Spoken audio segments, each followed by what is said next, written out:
press in both countries declared him a fascist or worse. This morning, the president started his day by promoting anti-Muslim fascist propaganda, retweeting videos posted by the leader of a British hate group called Britain First. Jayda Fransen. She is known in the UK for spreading anti-Muslim and racist videos. There's so many levels of this that are so ridiculous. The president retweeting someone who was arrested, a hate speech person. Today, the president of the United States once again embraced the message of racist, bigoted bullies. Subtle. Of course, there's nothing actually fascist about retweeting a video, but there is creeping fascism out there. It's the steady death of free speech in the West. Jayda Fransen has repeatedly been punished by British authorities for saying what she thinks out loud. That used to be legal. She's been banned from at least one English city for handing out anti-Islamic literature there on the grounds that her opinion caused, quote, community tension. She's been banned from any mosque in England or Wales for 3 years. She was fined more than $2,000 for saying that Muslim men commit high numbers of rape in the West. Recently, she was arrested for a speech she gave in Belfast in August. It's possible she could face charges and prison time for speaking. Just to be clear, none of that behavior was violent. Fransen is being targeted by authorities because her views are unpopular. Now, you'd think this would horrify reporters here in the U.S. You'd think they would have an interest in defending free speech, but no. Instead, as you just heard, they are citing her arrest as evidence that her views ought to be suppressed. She is, quote, a hate speech person. Should have shut up and disappear. Guardians of the First Amendment cheering on its destruction. That is terrifying, but it's not confined to Britain. Throughout the UK and Western Europe, and in Canada too, by the way, citizens have been arrested for expressing political views the authorities don't like. You didn't think that could happen, but it is happening. Last June, for example, we could give you many, German police raided dozens of homes in a coordinated effort to stamp out offensive posts on social media. The civilization that gave us free speech, the West, has suspended the concept because it conflicts with the diversity agenda. That seems like maybe the real story here. Qasim Rashid is national spokesman for the Ahmadiyya Muslim Community USA, and he joins us tonight. Mr. Rashid, thanks for coming on. Thanks for having me, Tucker. How are you? So, great. So, one thing I'm not going to do is get in a position to argue about the content of these videos because They're deplorable. It's ridiculous. You don't like them. Yeah, that's fine. Whatever. Violence. It's nonsense. Yeah. Right. I mean, they're ugly, whether they're real or not. If they seem real, but look, I'm not an expert. I mean, the president's finding a new way to embarrass himself. Here's what I'm an expert on. I'm an expert on the legacy of Western civilization. Sure.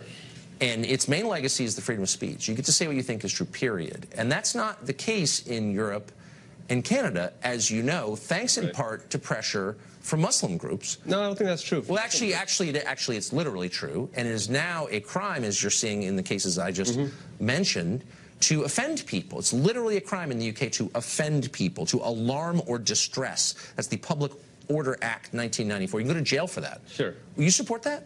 I support free speech. The Ahmadiyya Muslim community, the Muslims who believe in the Messiah, Mirza Ghulam Ahmad of Qadian, we're a worldwide Muslim community. We're in over 200 nations worldwide. And we spread because of free speech, because of free exchange of ideas. So believe me, when I say we believe in free speech, we're not just saying it as a figure of speech. We've benefited from it on a worldwide scale. Our community members are persecuted horribly in countries like Pakistan simply because we want to express. Well, then you are drawing the right lesson from your experience. Absolutely. I applaud you for that. But I wonder if you would raise a voice in defense of a woman I'm sure you despise, the woman whose videos Trump retweeted yesterday. She's facing apparently jail time for saying things the authorities don't like. Should she be facing jail for that? Well, I think if people want to criticize Islam, by all means, go ahead. I have no problem with that. People can criticize Islam to my face, and they can do it all day and every day. That's not the issue here.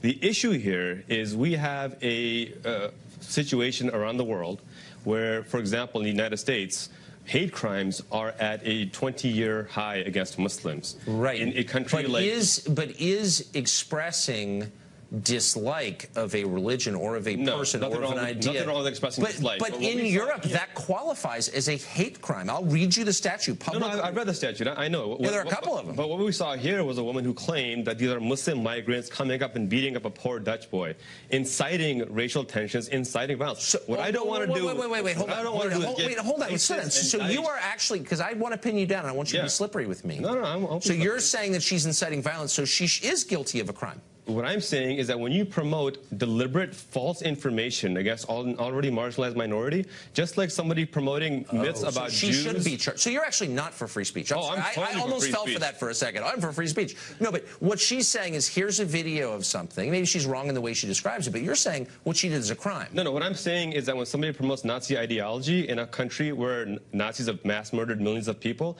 I can't defend that. Maybe you can defend that. Maybe other people can defend that. No, but you're totally missing it. And I thought you understood the concept of free speech. No, I do understand. You don't have to endorse an idea to believe that people ought to have a right to express it. And I think we agree on that. What I don't agree with... Why are you accusing me of having Nazi views when I'm just defending free speech? I don't okay. accuse you. So, but really quick, we're almost out of time. I just want to get to the bottom of this. Do you think this woman should face charges? Simple.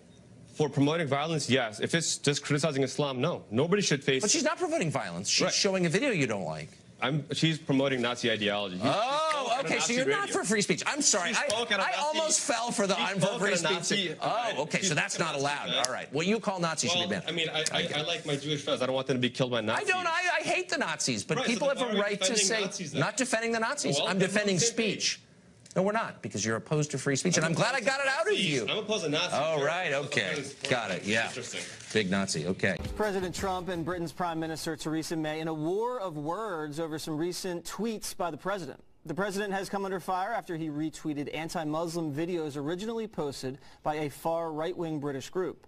That prompted this response from May.